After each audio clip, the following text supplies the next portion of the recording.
السلام علیکم ورحمۃ اللہ وبرکاتہ۔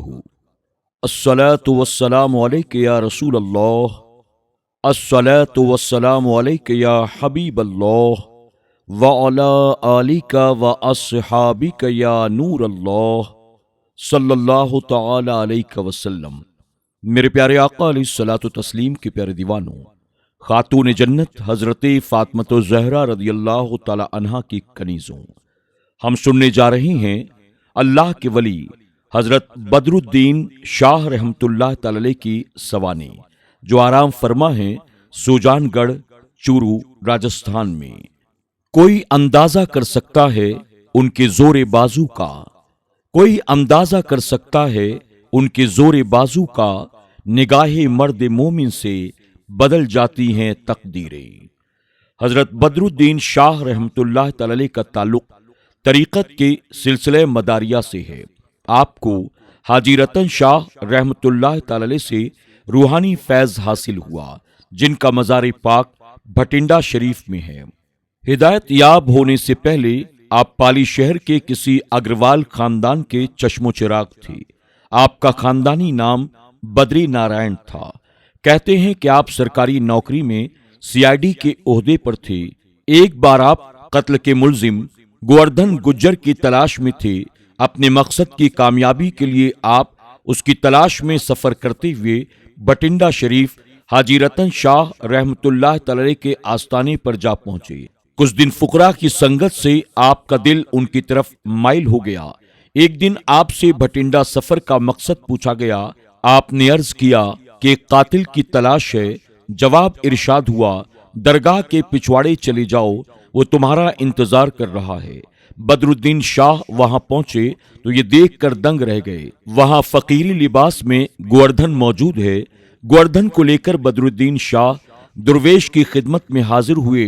حکم ہوا، اسے لے جاؤ، مگر یہ یاد رکھنا اس نے گناہوں سے سچے دل سے توبہ کر لی ہے اور فقیری اختیار کر لی ہے۔ بدر الدین گوردھن کو لے کر حاکم کی عدالت میں پیش ہوئے۔ اللہ کا کرم، گوردھن باعزت بری ہو گیا۔ آپ نے نوکری چھوڑ دی اور واپس بھٹنڈا تشریف لائے۔ کئی سالوں تک وہاں رہ کر دینی اور روحانی علم و تربیت سے مالا مال ہوئے۔ پیر محمد علی شاہ کے دست حق پر بیعت کی۔ ان کی سرپرستی میں اللہ کے بندوں کے کردار کی اصلاح کے لیے پنجاب و راجستھان، خصوصاً شیخاواٹی اور موہلا واٹی کے علاقوں میں کئی دورے کیے اور خدمت خلق کا سلسلہ شروع ہوا۔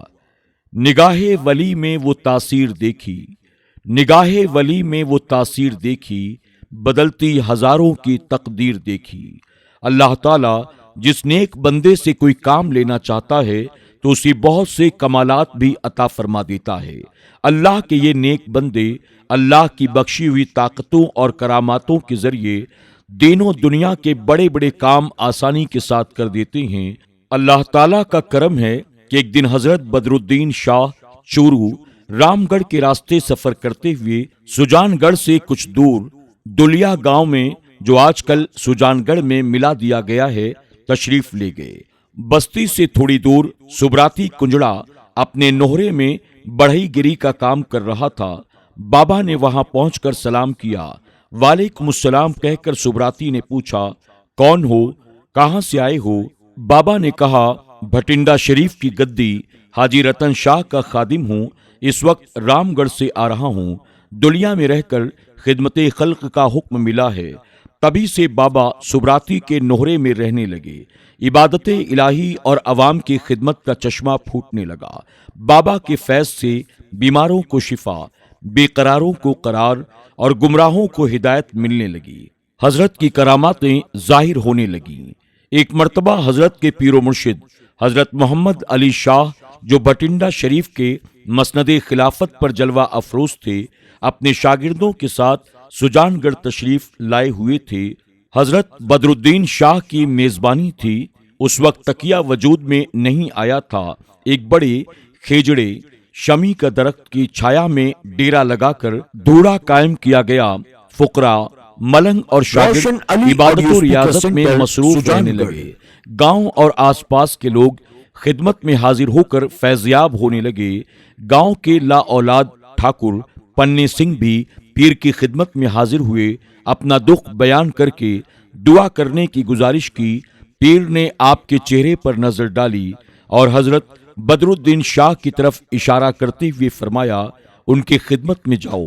ٹھاکر بابا بدر الدین سے مخاطب ہوئے، انہوں نے اپنے پیر و مرشد کا اشارہ سمجھا اور فرمایا، میرے پیر کی مرضی ہے تو اللہ تعالیٰ کے کرم سے لڑکا ہوگا۔ یہ سچ ہے کہ اللہ تعالیٰ کے ولی جو کہہ دیتے ہیں اللہ ان کی لاج رکھتا ہے۔ کچھ عرصے کے بعد ٹھاکر پننے سنگھ کے گھر بیٹے دیوی سنگھ کی پیدائش ہوئی۔ وارث ملنے کی خوشی میں ٹھاکر نے بابا صاحب سے عرض کیا، آپ جتنا مناسب سمجھیں زمین اپنے قبضے میں لے کر یہاں تکیہ قائم کریں۔ بابا نے جتنی زمین قبضے میں لی ٹھاکر نے انہیں تحفے میں دے دی۔ آج اسی زمین پر آپ کی خانقاہ تکیہ حضرت بدر الدین شاہ رحمۃ اللہ تعالی کے نام سے بنی ہوئی ہے، جو چورو ضلع کے قصبہ سوجان گڑھ کے دلیا گاؤں میں واقع ہے۔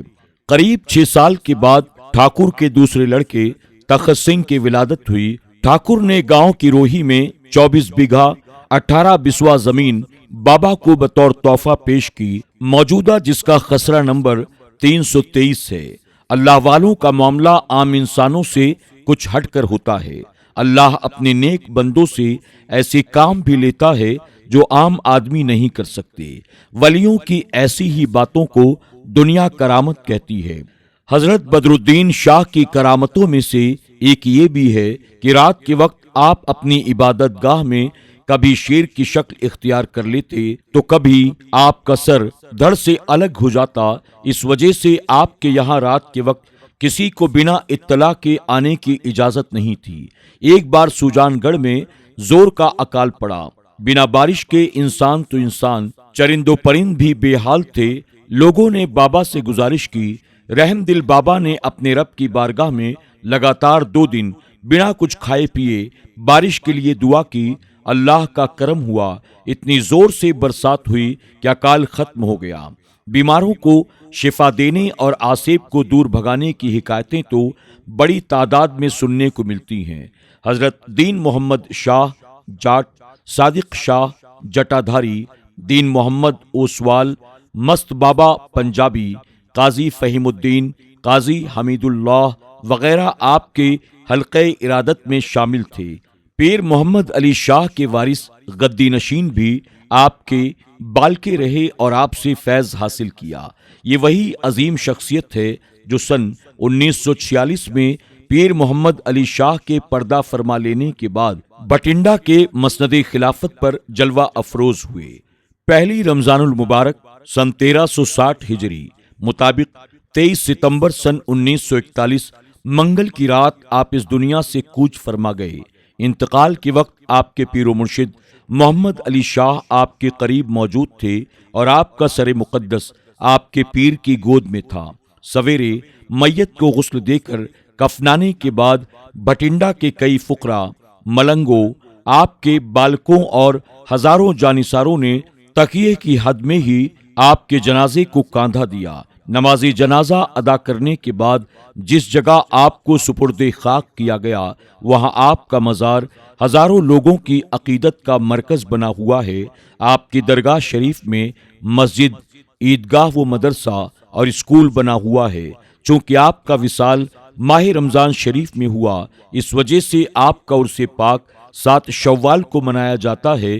اس موقع پر 3 روزہ پروگرام کے تحت حضرت بدر الدین شاہ کانفرنس، خواتین کا اجتماع و پرتبھا سمان سماروہ کے کارکرم ہر سال منعقد کیے جاتے ہیں۔ من جانب شمش الدین سنیہی، سوجان گڑھ، چورو، راجستھان۔